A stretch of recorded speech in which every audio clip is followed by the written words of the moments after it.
Assalamualaikum warahmatullahi wabarakatuh. Untuk menyambung tugas agama yang diberikan kemarin, di sini kami ingin mempresentasikan konsep akhlak sebagai misi utama risalah kenabian. Dan sebelumnya perkenalkan, nama saya Muhammad Riyantama Aditya Soeharto, dan dua rekan saya yaitu Solihin Azhar dan Muhammad Yahya Nur Aji. Next. Yang pertama itu ada misi utama kenabian. Misi risalah atau tujuan diutusnya Nabi Muhammad SAW ke dunia yaitu untuk membawa dan menebar rahmat kasih sayang kepada alam semesta. Sedangkan misi risalah kenabian bersifat universal untuk semua manusia, tidak hanya untuk mereka yang beriman tetapi juga bagi mereka yang tidak beriman. Next. 3 misi risalah kenabian yang dinyatakan oleh Dr. Muhammad Basam Al-Zain dalam karyanya Muhammad Rasulullah, membagi misi kenabian Muhammad SAW dalam 3 bagian. Pertama, pembacaan ayat Al-Quran. Pembacaan di sini berarti bahwa Allah Subhanahu wa Ta'ala mengajarkan pembacaan dan makna Al-Quran kepada Muhammad melalui Jibril alaihissalam, lengkap dengan pengucapan makhraj huruf, tajwid, urutan dan sistem aturan di dalam.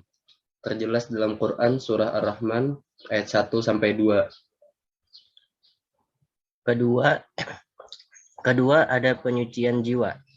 Rasulullah SAW telah melakukan penyucian jiwa orang-orang terdekat dan para sahabatnya dengan cara menanamkan dan menumbuhkan keimanan di dalam hati mereka, mengalahkan hawa nafsu mereka, mendidik agar sesuai dengan petunjuk Al-Quran, konsisten dalam keimanan dan takwa, serta berlaku ihsan dalam setiap perbuatan, sehingga ciri khas keberhasilan dari proses penyucian jiwa tersebut adalah menemukan manisnya keimanan.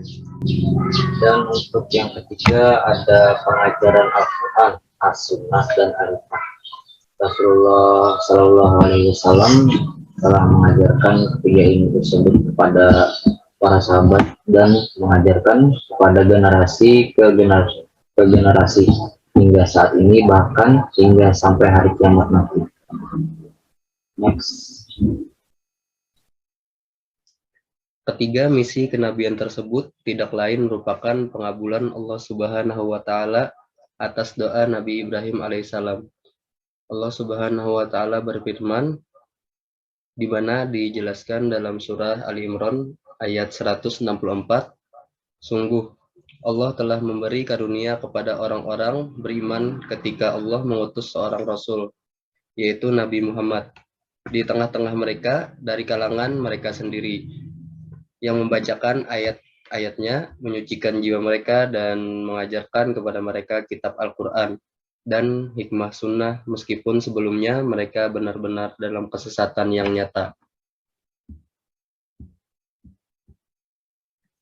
Makna akhlak. Jadi, apakah akhlak itu? Akhlak merupakan salah satu khasanah intelektual Muslim yang kehadirannya sampai saat ini semakin dirasakan. Akhlak tampil mengawal dan memandu perjalanan hidup manusia agar selamat dunia dan akhirat. Selanjutnya misi utama kerasulan. Misi utama kerasulan yaitu adalah untuk menyempurnakan akhlak yang mulia, dan inilah yang menjadi faktor pendukung keberhasilan Nabi Muhammad SAW dalam menyebarkan dakwah. Karena dukungan akhlak yang baik, dengan demikian akhlak dan keluruhan budi pekerti Rasulullah dijadikan contoh di dalam kehidupan dengan berbagai bidang demi keselamatan hidup dunia dan di akhirat. Yang pertama, menurut Imam Al-Ghazali, akhlak adalah sifat yang tertanam dalam jiwa yang menimbulkan macam-macam perbuatan yang mudah tanpa memerlukan pemikiran dan pertimbangan. Yang kedua dari Ibnu Maskawai menyebutkan bahwa akhlak yaitu keadaan jiwa yang mendorong atau mengajak melakukan sesuatu perbuatan tanpa melalui proses berpikir dan pertimbangan terlebih dahulu. Yang ketiga ada dari Ahmad Amin, akhlak yaitu sesuatu ilmu yang menjelaskan baik dan buruk, menerangkan yang harus dilakukan, menyatakan tujuan yang harus dituju, dan menunjukkan apa yang harus diperbuat.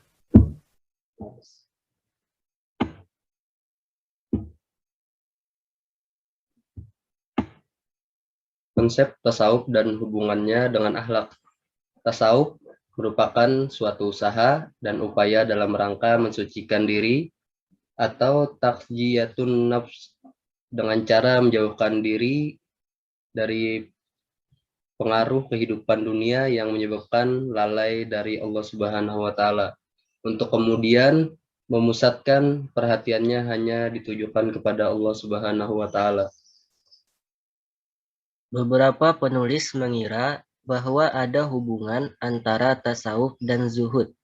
Oleh karenanya, setiap orang yang diketahui hidup zuhud dan mengonsentrasikan diri pada Allah dinisbatkan kepada tasawuf, seperti Fadl bin Iyad, Abdullah bin Mubarak, Ibrahim bin Adam, dan ahli-ahli zuhud lainnya seperti mereka.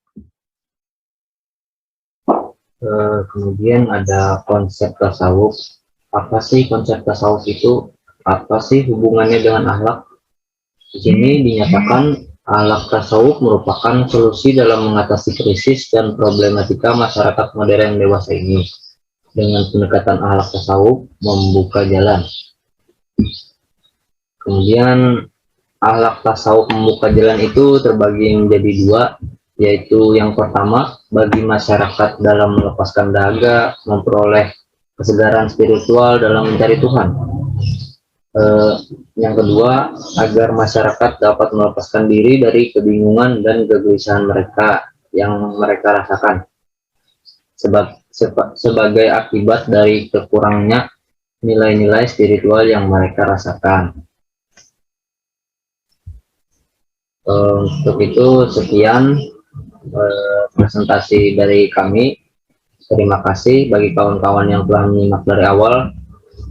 Sampai di sini saya ucapkan Assalamualaikum warahmatullahi wabarakatuh. Waalaikumsalam warahmatullahi wabarakatuh. Cukup,